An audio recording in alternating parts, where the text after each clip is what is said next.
Check it out now, y'all. NanoHub U, online instruction.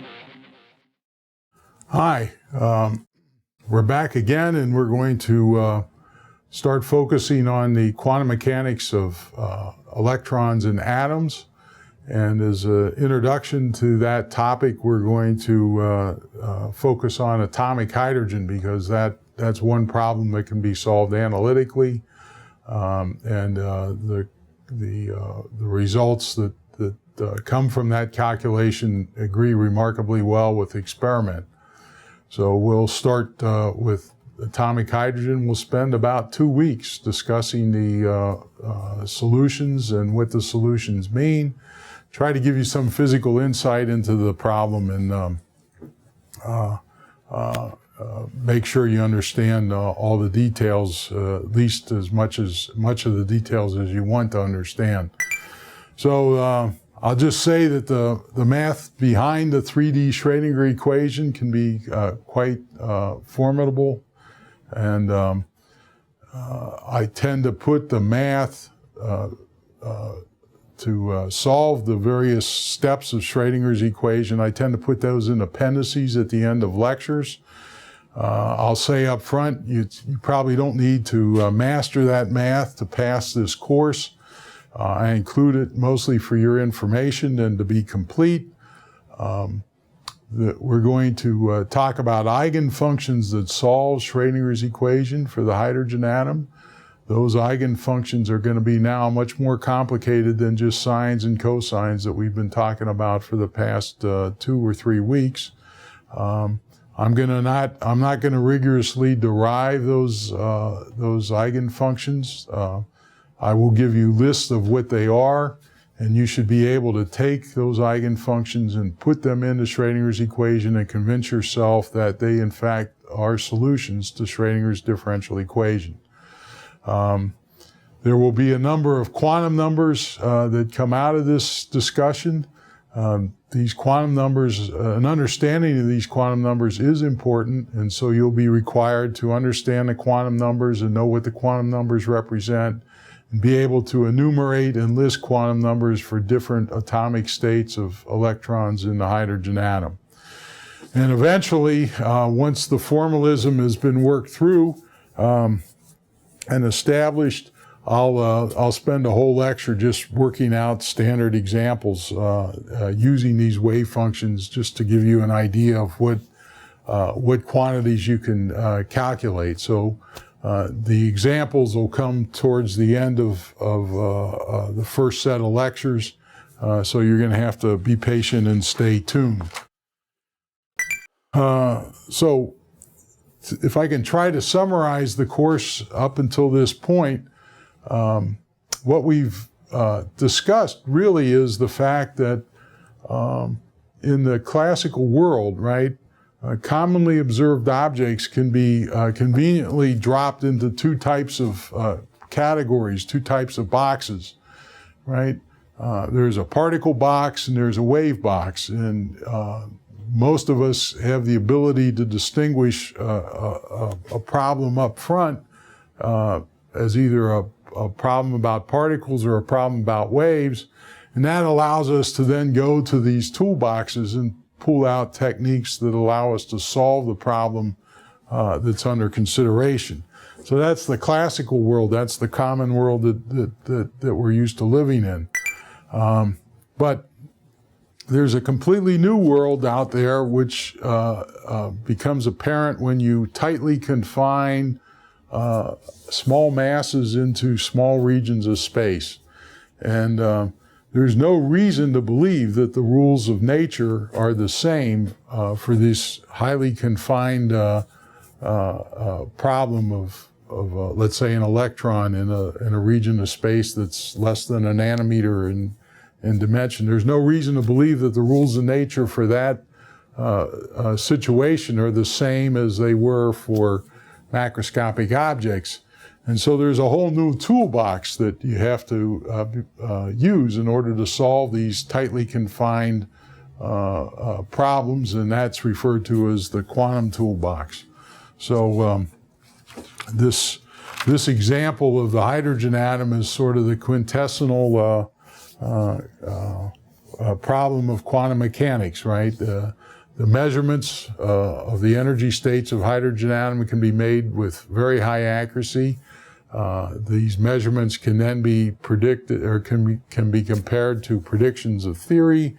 And I wouldn't be up here talking about the hydrogen atom if the resulting comparison between experiment and theory wasn't incredibly precise, very nice agreement between experiment and theory. So that gives you some confidence that the underlying assumptions for this quantum theory are in fact valid, and that's probably the main reason why we discuss the hydrogen atom, because it provides you with a tremendous amount of confidence that this quantum system based on Schrödinger's equation does in fact describe reality.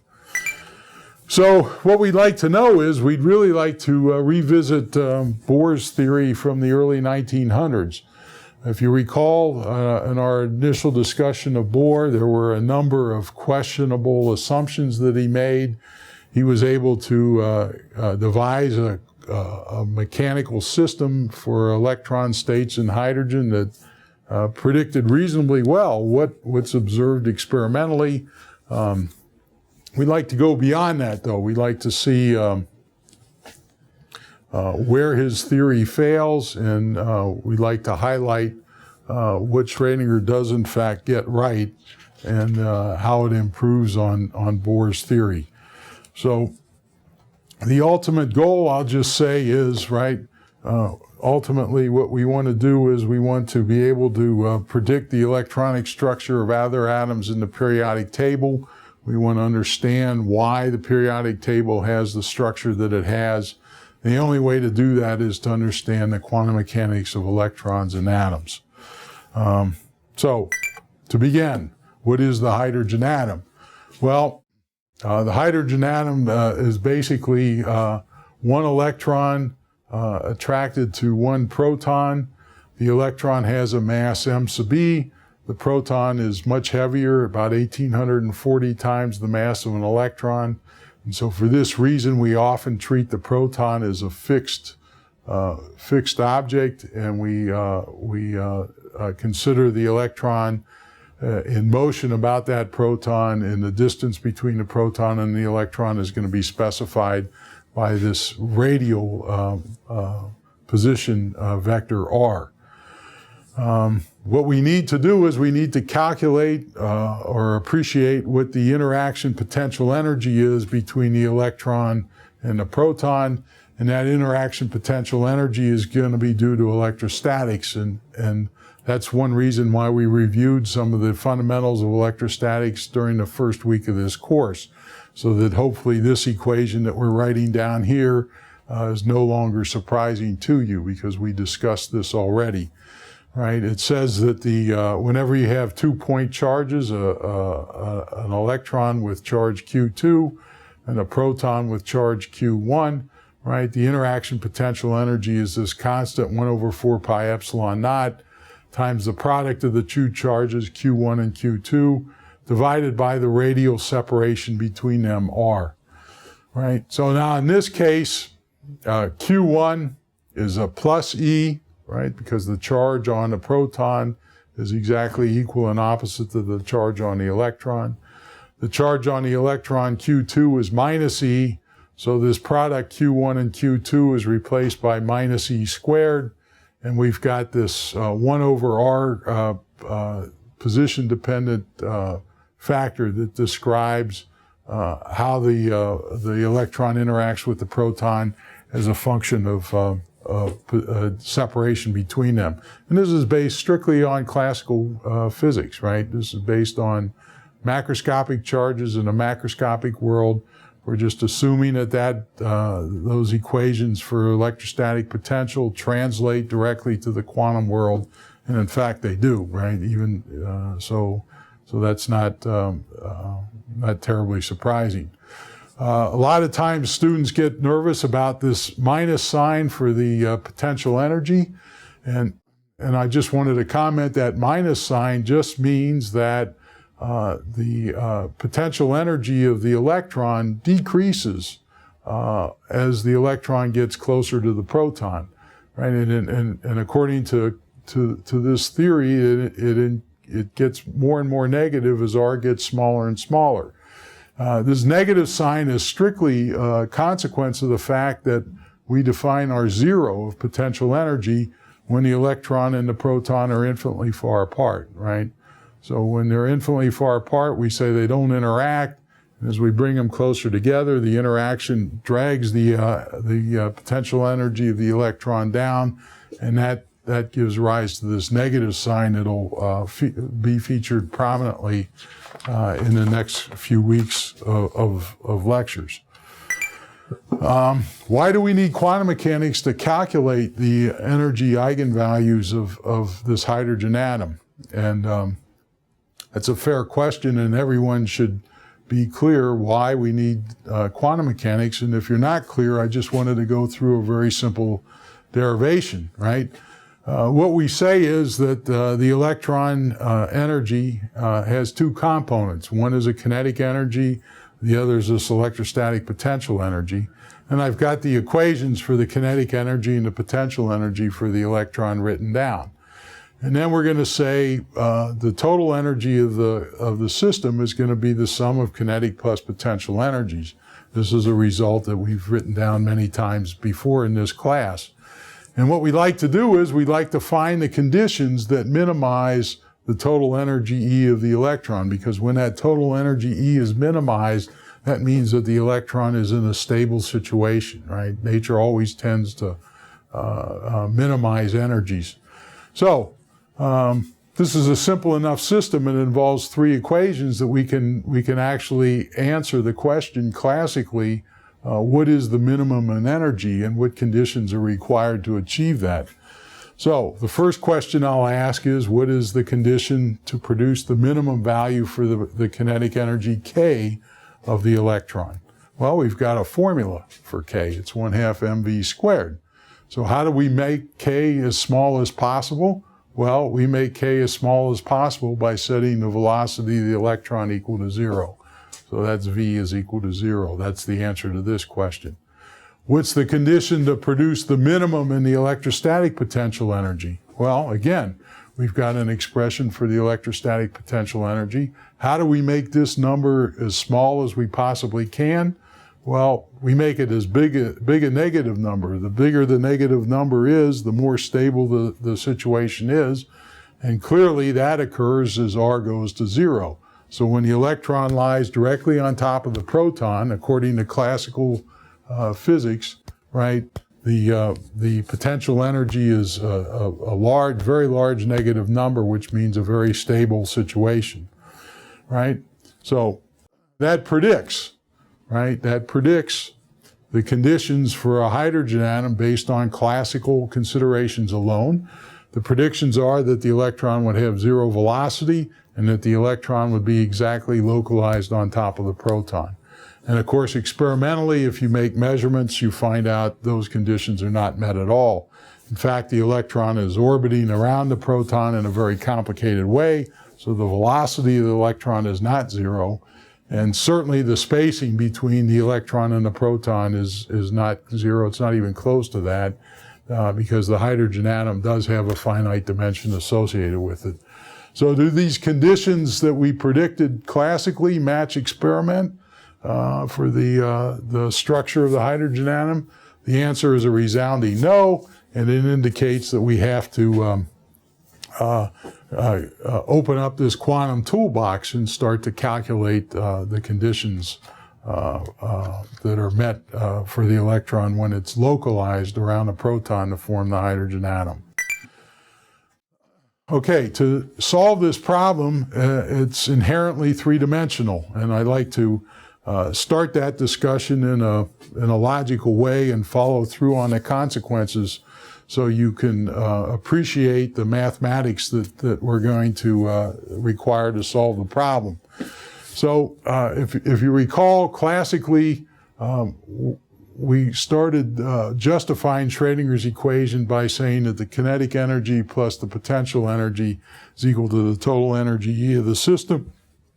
right? Classically, the kinetic energies for a three-dimensional motion of an electron, there's a momentum in the x direction, a momentum in the y direction, a momentum in the z direction. We have to add those three up. That gives us the kinetic energy. We have to incorporate the electrostatic potential energy, and that's going to give us the energy E.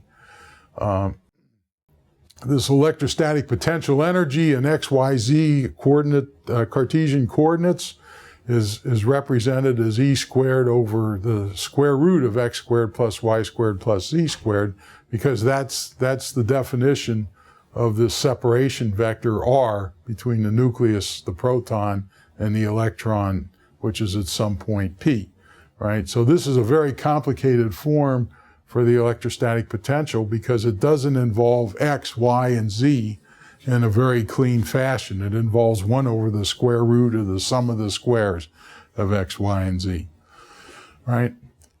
To go from these classical ideas to Schrödinger's equation, we need a kinetic energy operator. And now the kinetic energy operator in Cartesian coordinates is going to be the second derivative with respect to x, plus the second derivative with respect to y, plus the second derivative with respect to z, right? And that has to operate on some wave function, which is going to be a function of x, y, and z. Now, this sum of second derivatives is often represented as this upside delta sign, del squared, right? And so we use that notation here to simplify the arithmetic. We also have to add in this electrostatic potential energy, multiply it by the wave function psi, and we hope that's equal to an energy eigenvalue E times the wave function back again. So this would be Schrödinger's equation in 3 dimensions for a hydrogen atom, okay? And what we're asked to do is we're asked to solve for the wave function psi that satisfy that equation. Well, that's a formidable task. And the reason it's not straightforward is because the u is such a complicated function of x, y, and z, right? What we'd like to do is we'd like to have u as a function of x, y, and z so that we can simplify Schrödinger's equation. Instead, when we express Schrödinger's equation in Cartesian coordinates, we get this very complicated functional dependence on x, y, and z. So it's useful to think of a better way to do this, right? A better way to write Schrödinger's equation. And the way that it's usually done is Schrödinger's equation is rewritten in spherical polar coordinates. So if you recall in the first homework set, beginning of the semester, I asked you to work through the derivation between x, y, and z coordinates and the coordinates r, theta, and phi that are appropriate for the spherical polar coordinate system. And if you did that assignment correctly, you were able to write down expressions for x, y, and z in Cartesian coordinates in terms of their respective r, theta, and phi in spherical polar coordinates. So we're going to assume that you know those transformation equations. They're sketched out in this diagram if you've forgotten them, because they're going to play a critical role in the mathematics that's going to follow. The other thing about this hydrogen atom problem is that the motion of the electron can be broken down into 2 components. One component is motion along the radial direction, right? So the particle, the electron, can have a velocity along the radial direction. The other component of motion can be a circular motion, which is very often found in these central force problems, right? It turns out that the electron can orbit the nucleus, and in the process of orbiting, it can pick up angular motion, and this angular motion will give rise to rotational kinetic energy, which should be distinguished between the kinetic energy and the radial direction. So want to make that point clear in the next slide, just to remind you of what rotational motion looks like in spherical polar coordinates. This is a simple diagram. It's got a mass m sub e with a velocity v. The mass is confined to a plane, and this plane and the mass orbits the z-axis of the coordinate system.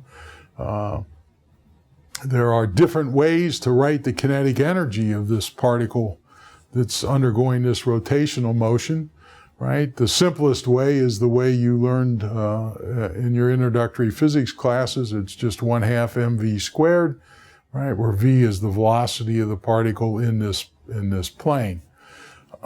There's another way to do it, and that's to define something called the angular momentum, right? And the angular momentum is defined as a distance times a mass times a velocity, and the appropriate distance in this diagram is this distance r perpendicular, which specifies the radial orbit, the radius of the orbit that the electron is undergoing. The mass is the same, it's just the mass of the electron. The velocity is the same, it's just the velocity of the electron. But the virtue of defining this angular momentum is that the angular momentum squared, right, contains the velocity squared, which shows up in the kinetic energy. And by substituting this expression for the angular momentum squared down here in the kinetic energy, you can convince yourself that the kinetic energy could just as well be expressed in terms of a fraction, which involves the angular momentum squared L squared divided by a quantity that's got 2m times r squared in it, where r is telling you something about how far the electron is from your center of coordinate systems.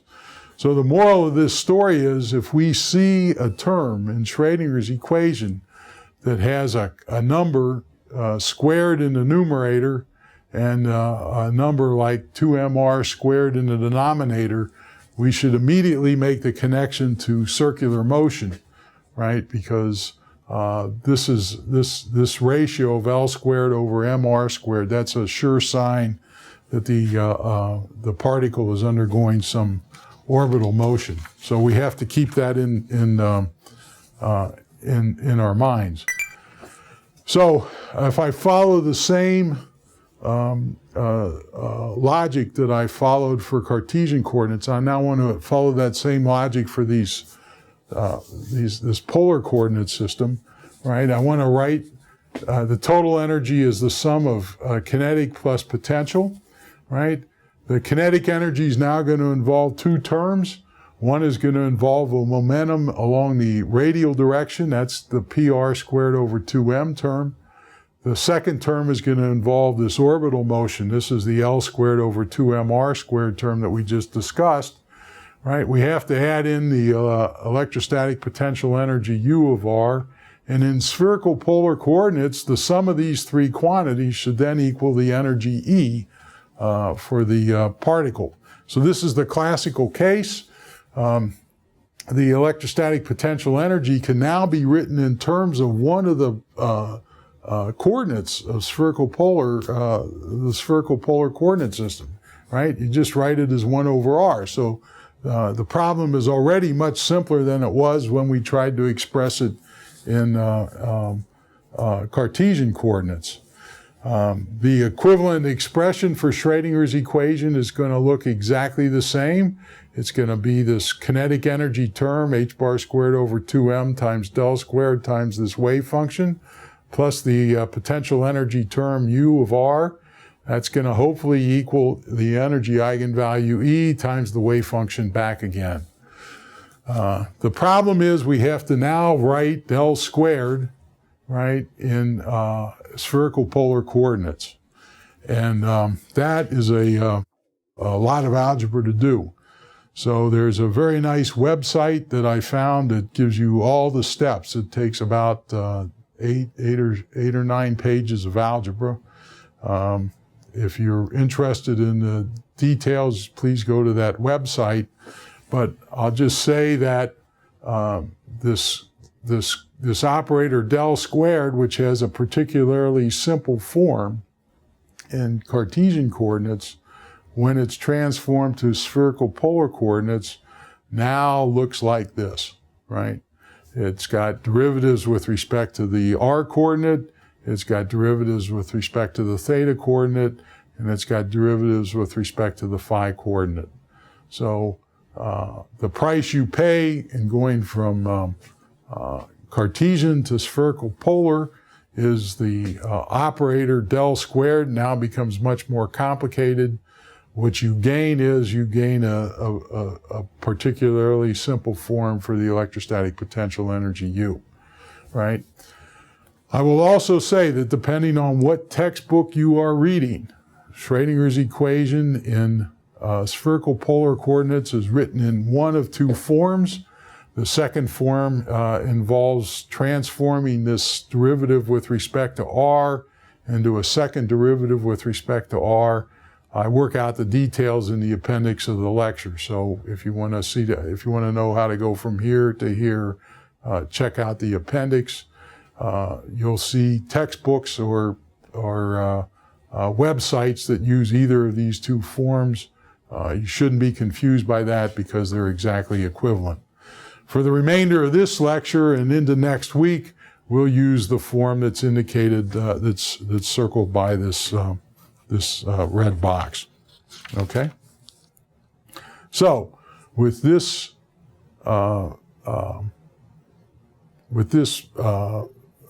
identification of an operator del squared in spherical polar coordinates, we're now in a position to write Schrödinger's equation in spherical polar coordinates, and I do that in this yellow box here, where U of r is now just the electrostatic potential energy of interaction between an electron and a proton. So that differential equation is, to say the least, very complicated, right? If you just look at it straight up, you'll say, no way can I find solutions to that.